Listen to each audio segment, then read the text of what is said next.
مفتی صاحب کے YouTube channel کو سبسکرائب کیجئے۔ مفتی عطاء الرحمن قاسمی۔ آنے والی شخصیت حضرت الحاج مفتی محمد عطاء الرحمن صاحب جمیل قاسمی، ناظم جامعۃ شیخ عبدالستار نام کا گندیورا۔ یہ مفتی عطاء الرحمن صاحب نوجوان ہیں، صالح ہیں، نو آموز ہیں، نو قلم ہیں، اور یقیناً حافظ محمد جمیل صاحب جو ہیں ان کے پوتے ہیں۔ الحمدللہ ہماری سرزمین پر تشریف لائے ہیں، اور یقین جانیے میں آپ سے کہنا چاہتا ہوں کہ آپ کی رات ان کی تگوتاب اور محنتیں اور کاوشیں امت کے لیے، امت کے نونہال کے لیے یقیناً قابل تعریف بھی ہے، اور قابل توصیف بھی ہے، اور لائق تقلید بھی ہے، لائق تحسین بھی ہے۔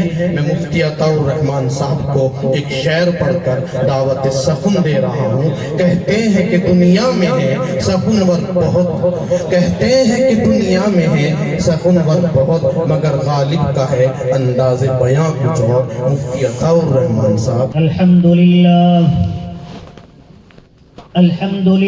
نحمده ونستعینه ونستغفره ونؤمن به ونتوکل علیہ ونعوذ باللہ من شرور انفسنا ومن سیئات اعمالنا من يهده الله فلا مضل له ومن يضلله فلا هادي له۔ قال الله تبارك وتعالى في القرآن المجيد والفرقان الحميد: قل هل يستوي الذين يعلمون والذين لا يعلمون؟ وقال النبي صلى الله عليه وسلم: طلب العلم فريضة على كل مسلم ومسلمة۔ وقال النبي في مقام آخر: خيركم من تعلم القرآن وعلمه، او كما قال عليه الصلاة والسلام۔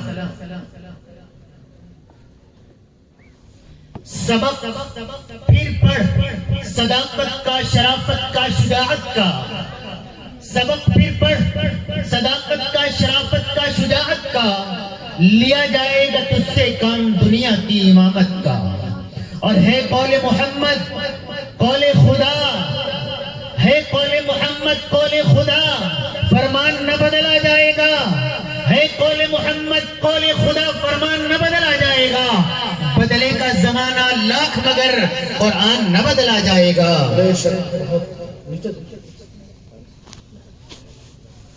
اسٹیج پر رونق افروز موقر ترین علماء کرام، میرے مجلس، میرے کارواں، قطب عالم حضرت حافظ عبدالستار صاحب نانکوی نور اللہ مرقدہ کے پوتے، خادم قوم و ملت حضرت اقدس الحاج فضل الرحمن صاحب، حضرت مولانا اکبر صاحب، مفتی طارق جمیل صاحب، ہمارے علاقے کے مشہور و معروف لیڈر، نوجوان لیڈر، قوم کا درد رکھنے والے علی جناب بھائی محمد آزاد صاحب، اور آج کے دولہا مولانا شعبان صاحب،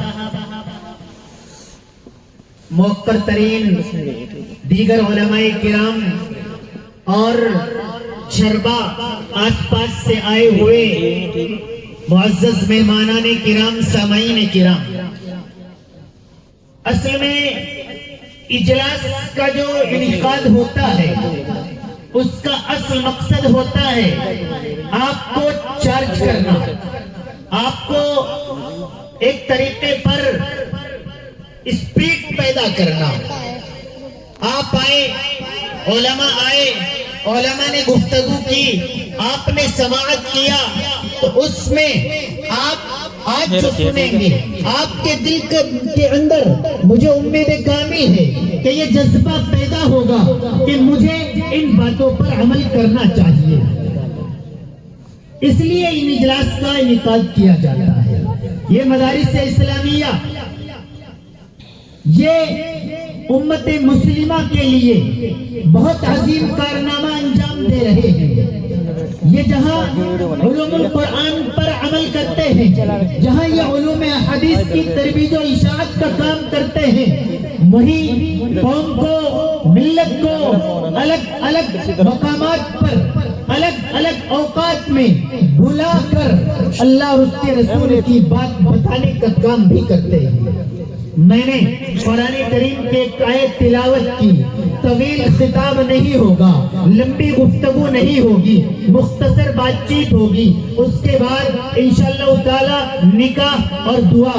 آپ حضرات، میں جیسے دیکھ رہا ہوں اس مہینے میں جن اجلاس میں گیا ہوں، الحمدللہ شربا کے لوگ مجھے نبی کریم سے، اللہ کے کلام سے، علماء سے، مدارس سے سب سے زیادہ محبت کرنے والے نظر آ رہے ہیں۔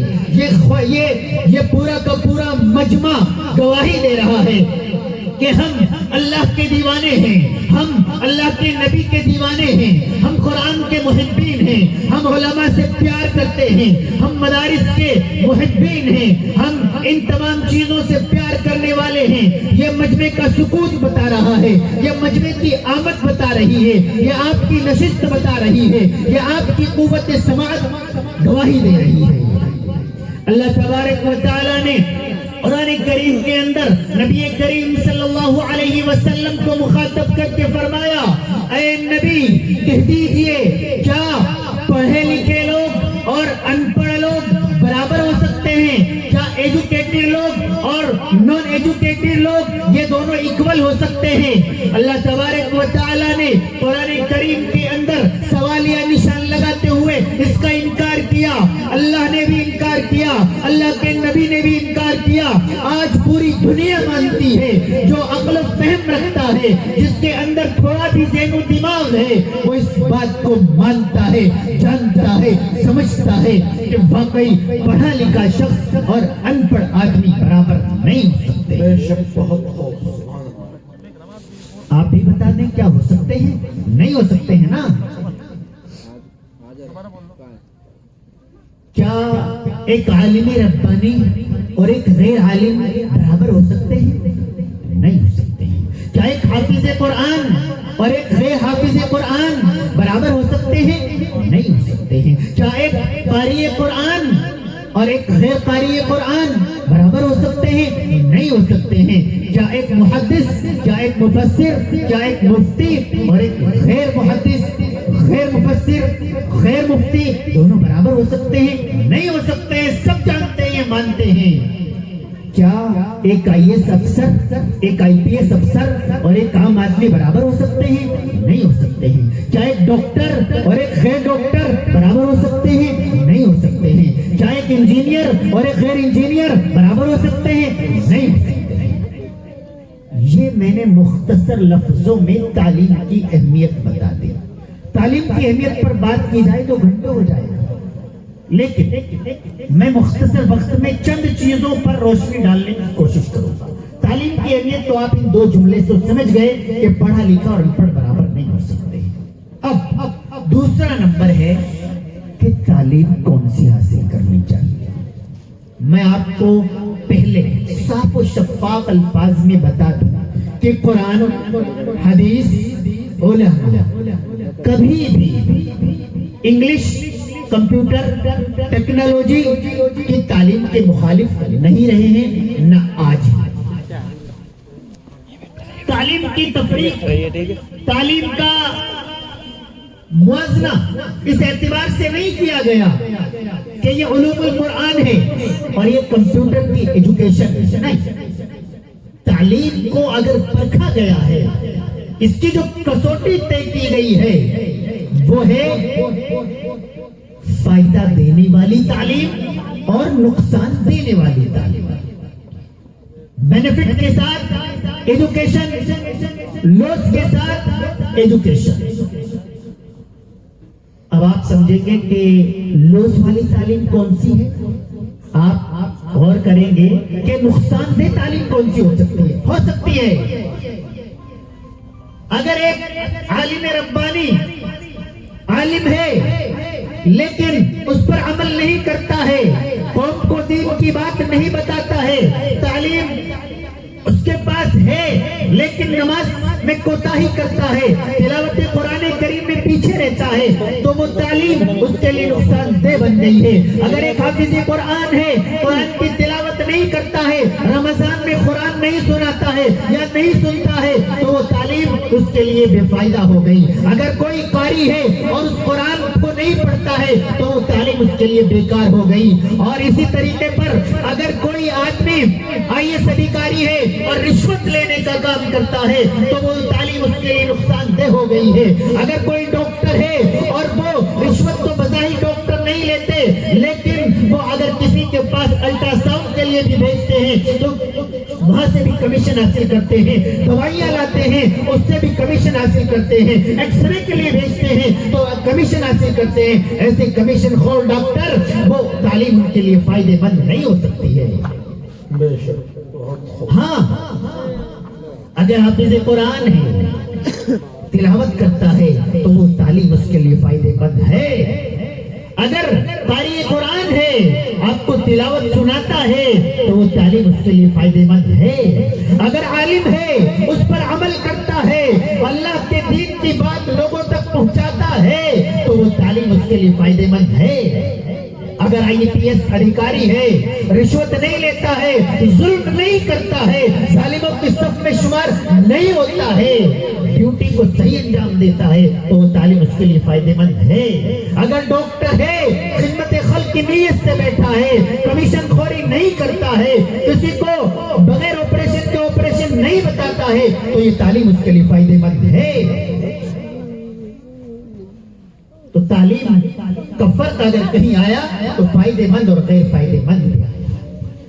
لیکن آپ غور کریں، تعلیم میں پہلے مختصر بات انگلش، کمپیوٹر، سائنس کی تعلیم پر کروں گا، پھر علوم القرآن پر بات کروں گا۔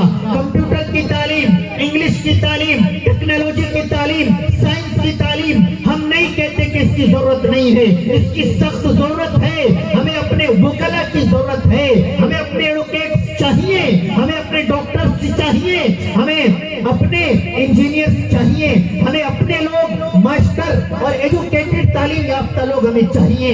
اسکول بھیجنا چاہیے انہیں، high school, inter, MBBS، MS، MD کرانا چاہیے، جس کی جتنی پوزیشن ہے اس پر اسے جانا چاہیے، بہت سخت ضرورت ہے۔ میں کیا دینا چاہتا ہوں، قوم کے لوگوں، آج جب غور کیا جاتا ہے تو مسلمان بہت زیادہ اخراجات وہ اپنے مکانوں کی تعمیر پر کر رہے ہیں، مسلمان بہت زیادہ اخراجات اپنے بچوں کی شادیوں پر کر رہے ہیں۔ اگر یہ 20 سے 25 لاکھ روپے جو آپ اپنے بیٹے کی شادی پر لگا رہے ہوتے ہیں، کاش آپ نے 12 سے 15 لاکھ روپے اپنے بچے کو BA MS کرانے پر لگا دیا ہوتا تو آج آپ کا بیٹا ڈاکٹر بن گیا ہوتا، اس کی بھی لائف بنتی، اس کے اولاد کی بھی لائف بنتی، وہ آپ کے لیے دنیا و آخرت کے اندر سرخ روئی کا سبب بن سکتا تھا۔ آپ فضول خرچیاں کر رہے ہیں، گاڑی ہر 3 سال میں بدل رہے ہیں، لیکن آپ اپنے بچے کی تعلیم پر توجہ نہیں دے رہے ہیں۔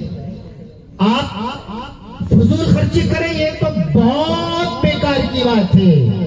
آپ کو تو اگر آپ کچھ غریب ہیں تو آپ کو آدھی روٹی کھا لینی چاہیے، آپ کو روز مرہ اچھے سالن نہ کھا کر دال کھا لینی چاہیے، لیکن اپنے بچے کی ماہانہ فیس، اپنے بچے کی اسکول ٹیوشن فیس، اس کے لیے ہر وقت تیار رہنا چاہیے کہ یہ بچہ کل بڑا ہو کر قوم کا خادم بن جائے گا، قوم کے لیے ایڈوکیٹ کے طور پر کام آئے گا، قوم کے لیے جج کے طور پر کام آئے گا، قوم کے لیے ڈاکٹر بن کر صحیح آپریشن اور صحیح نباز کے طور پر کام آئے گا۔ لیکن اس میں ایک شک میں اور بتا دینا چاہتا ہوں، بچیوں کی تعلیم بھی لازمی ہے، انہیں بھی پڑھانا چاہیے۔ ہمیں ایسی ڈاکٹرز کی بھی ضرورت ہے جو ہماری مائیں اور بہنوں کو غیر مرد حضرات چیک کرتے ہیں، انہیں ہماری مائیں اور بہنیں چیک کرنے والی بن جائیں۔ لیکن یاد رکھو، ہمیں ضرورت ہے لیکن مرتد بچیوں کی ضرورت نہیں ہے. اگر ہمیں یقین کامل ہے اور ہم اپنی بچی کی مکمل حفاظت کر سکتے ہیں, ہم خود چھوڑ کے آ کر خود لینے جا سکتے ہیں, تو آپ پڑھائیے. اور اگر آپ کو اپنے اوپر بھروسہ نہیں ہے, اپنی بیٹی پر یقین نہیں ہے, تو ہمیں مرتد بیٹی سے لاکھ گنا زیادہ بہتر ان پڑھ بیٹی منظور ہے. ہم اسے ان پڑھ رکھ لیں گے, لیکن مرتد ہو جائے اسے برداشت نہیں کر سکتے ہیں. اپنی بچیوں کی اپنے گھر کے اندر بھی حفاظت کیجیے اور اسکول میں جانے کے اعتبار سے بھی حفاظت کیجیے. کہیں ایسا نہ ہو کہ ہم تو اس چکر میں رہیں کہ ہماری بیٹی بہت اچھی جگہ پر ٹیوشن لیتی ہے اور وہ وہاں غیر لوگوں سے تعلقات قائم کر رہی ہو, موبائل فون کا استعمال ہماری بیٹی کرتی ہے, ضرورت پڑنے پر شاید کچھ نوٹس وغیرہ کے لیے ضرورت پڑتی ہو, اس پر بھی آپ کو توجہ رکھنے کی ضرورت ہے. کہیں ہماری بیٹی فیس بک کا استعمال تو نہیں کر رہی ہے, کہیں ہماری بیٹی انسٹاگرام کا استعمال تو نہیں کر رہی ہے, کہیں ہماری بیٹی یوٹیوب پر بیکار کی ویڈیوز تو نہیں دیکھ رہی ہے. اس کا خیال رکھنا بھی آپ پر لازمی ہے. آپ کا بیٹا فضول موبائل تو نہیں چلاتا ہے, اس کا خیال رکھنا بھی آپ پر لازمی ہے. اور یاد رکھو, آج بیٹے کو یا بیٹی کو الگ روم دے دیا جاتا ہے, سیپریٹ روم دے دیا جاتا ہے, اس کی خلوت کر دی جاتی ہے, اسے اکیلا کر دیا جاتا ہے. نہیں میرے دوستو, جب بھی انسان اکیلا ہوتا ہے اس کا موبائل اس کا ساتھی ہو جاتا ہے, اور جب بھی انسان اکیلا ہوتا ہے تو وہ غیر ضروری چیزوں کو اس میں سرچ کرتا ہے اور دیکھتا ہے. اگر آپ اپنے نوجوان بیٹے کو بالکل اکیلا چھوڑ دے رہے ہیں, آپ اپنی نوجوان بیٹی کو بالکل اکیلا چھوڑ دے رہے ہیں, تو یاد رکھو اس صبح اٹھنے کے بعد وہ تمام چیزیں اس کے ذہن میں راسخ ہو چکی ہوں گی کہ موبائل فون میں کس طرح کی گفتگو ہو رہی تھی, فلموں کے اندر ایکٹرز کس طریقے کی ایکٹنگ کر رہے تھے, کیا کیا ایکٹنگ کر رہے تھے, ہم وہ چیزیں اپنی لائف اسٹائل میں کیسے لا سکتے ہیں, وہ اس پر غور کر رہا ہوگا, وہ اس پر غور کر رہی ہوگی. وقت کم ہے, میں اب دوسرا وقت پلٹتا ہوں. یہ یاد رکھو, کان کھول کر سن لو کہ یہ ڈاکٹر بن جانا, انجینئر بن جانا, پروفیسر بن جانا, آئی ایس بن جانا ہو سکتا ہے بہت بڑی بات ہو, لیکن حافظ قرآن سے بڑی بات نہیں ہو سکتی ہے, عالم ربانی سے بڑی بات نہیں ہو سکتی ہے, حافظ حدیث سے بڑی بات نہیں ہو سکتی ہے, ناظرہ خواہ قرآن کریم سے بڑی بات نہیں ہو سکتی ہے. آپ کیجئے, ایسی کوشش کیجئے کہ آپ کا بچہ اسکول کالج بھی جائے, لیکن قرآن کریم کی تعلیم کو ضرور بھی ضرور حاصل کرے.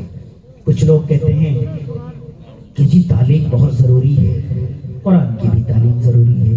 نہیں, قرآن کی تعلیم بہت ضروری ہے, ہندی انگلش کی بھی تعلیم ضروری ہے. یہ جملہ سیٹ ہے, وہ جملہ غلط ہے. جس دل کے اندر یہ آ گیا کہ اسکول کی تعلیم کی بڑی اہمیت ہے, ارے قرآن تو پڑھ لیں گے, حافظ صاحب پڑھا دیں گے, کیا غور فکر کریں, تو جان لو وہ دل گناہوں کی طرف چلا گیا ہے. اللہ تبارک و تعالیٰ کل قیامت کے دن گریبان پکڑ لیں گے, معلوم کریں گے کہ تو کون ہوتا تھا قرآن کی تعلیم پر کمپیوٹر کی تعلیم کو, سائنس کی تعلیم کو فوقیت دینے والا. ارے تو جانتا بھی نہیں تھا کہ تعلیم ایجوکیشن کیا ہوتی ہے, ہم نے بتایا, قرآن نے بتایا. اقرا, پڑھیے, تعلیم حاصل کیجئے, ایجوکیشن لیجئے. اللہ کے نبی صلی اللہ علیہ وسلم نے بار بار تعلیم پر توجہ دلائی ہے, تو ہمیں تو نے بتایا تھا. آپ قرآن کی تعلیم کو کمزور سمجھنے لگے, آپ قرآن کی تعلیم کو ہلکے میں لینے لگے, آپ حافظ قرآن کو سمجھنے لگے ارے یہ حافظ قرآن کرتے کیا ہے. یاد رکھو, میں بتاؤں آپ کو حافظ قرآن کیا کرتے ہیں. ابھی لاک ڈاؤن آیا تھا, خدا کی قسم نماز پڑھانے والوں کو مشکل پیدا ہو گئی. عید پر مجھے فون آ رہے تھے, مفتی صاحب